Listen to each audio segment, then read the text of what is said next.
नमस्कार दोस्तों। देखिए यहाँ पर हम लोग सामान्य विज्ञान का एमसीक्यू क्वेश्चन करने वाले हैं। तो चलिए स्टार्ट करते हैं। सामान्य विज्ञान का हमारा एमसीक्यू यहाँ पर 10 क्वेश्चन रहेगा। तो सबसे पहले स्टार्ट करते हैं पहले क्वेश्चन के साथ। तो पहला क्वेश्चन क्या बोला है कि भारत के किस राज्य का जो क्षेत्रफल है और उनकी जो जनसंख्या है, दोनों का जो रैंकिंग है वो समान रैंकिंग है। तो यहाँ पर हमने को ऑप्शन दिया गया है नागालैंड, गुजरात, मणिपुर और मेघालय। तो यहाँ पर जो हमारा आंसर रहेगा वो डी है। मेघालय जो है जनसंख्या और क्षेत्रफल दोनों की दृष्टि से इनका जो रैंकिंग है वो समान रैंकिंग है। ठीक है। अब देखते हैं दूसरा क्वेश्चन। दूसरा क्वेश्चन क्या बोला गया है कि निम्नलिखित में से किस राज्य को नीम के वृक्ष मतलब किस राज्य में नीम के वृक्ष को राज्य वृक्ष का रूप में अंगीकार किया गया है। देखिए हर राज्य का अलग अलग वृक्ष होता है, मतलब उसको राज्य वृक्ष बोला जाता है। जैसे केरल का यहाँ पर नारियल होता है, ठीक है। महाराष्ट्र का यहाँ पर आम है। उसी तरह आंध्र प्रदेश का क्या है, नीम है। और तमिलनाडु का यहाँ पर क्या है, ताड़। तो ताड़ का वृक्ष है।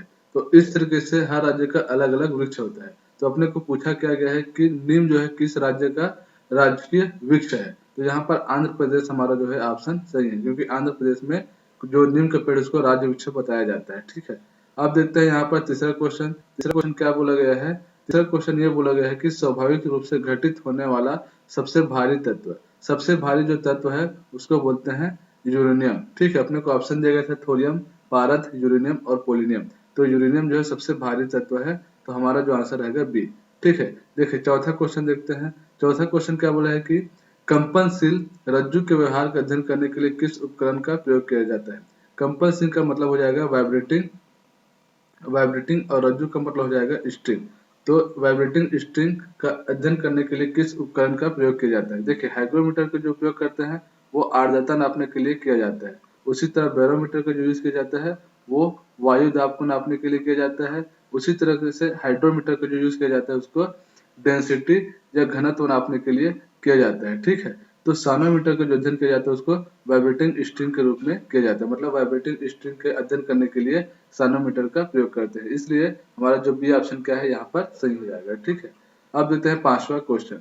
पांचवा क्वेश्चन क्या बोला है। पांचवा क्वेश्चन ये बोला गया है जहाँ कोई कानून नहीं होता वहाँ कोई स्वतंत्रता नहीं होती, यह किसने कहा है।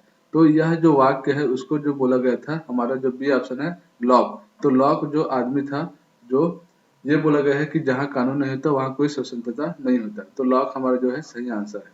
ठीक है।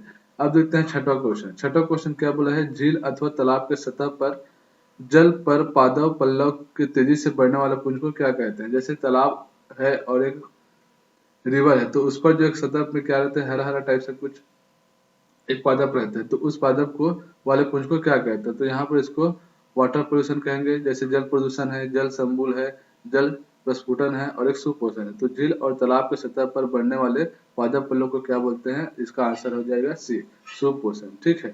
Good nutrition. ठीक है। इसको नहीं, वाटर पोल्यूशन नहीं बोल सकते, वाटर वाटर जो है संबल नहीं बोल सकते, और एक जो है वाटर इसको बोल देंगे इरोप्शन। ठीक है। तो हमारा जो सुपोषण मतलब गुड न्यूट्रिएंट्स, ये हमारा सही हो जाएगा। ठीक है।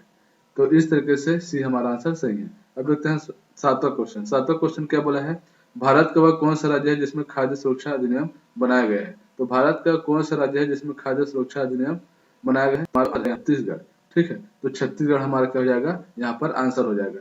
तो छत्तीसगढ़ जो है खाद्य सुरक्षा अधिनियम बनाने वाला पहला राज्य है। ठीक है। अब देखते हैं आठवां क्वेश्चन क्या बोला है। आठवां क्वेश्चन ये बोला है कि किस आयोग निम्नलिखित में से किस आयोग के लिए भारतीय संविधान में कोई प्रावधान नहीं है। मतलब किस आयोग के लिए भारतीय संविधान में कोई प्रावधान नहीं है।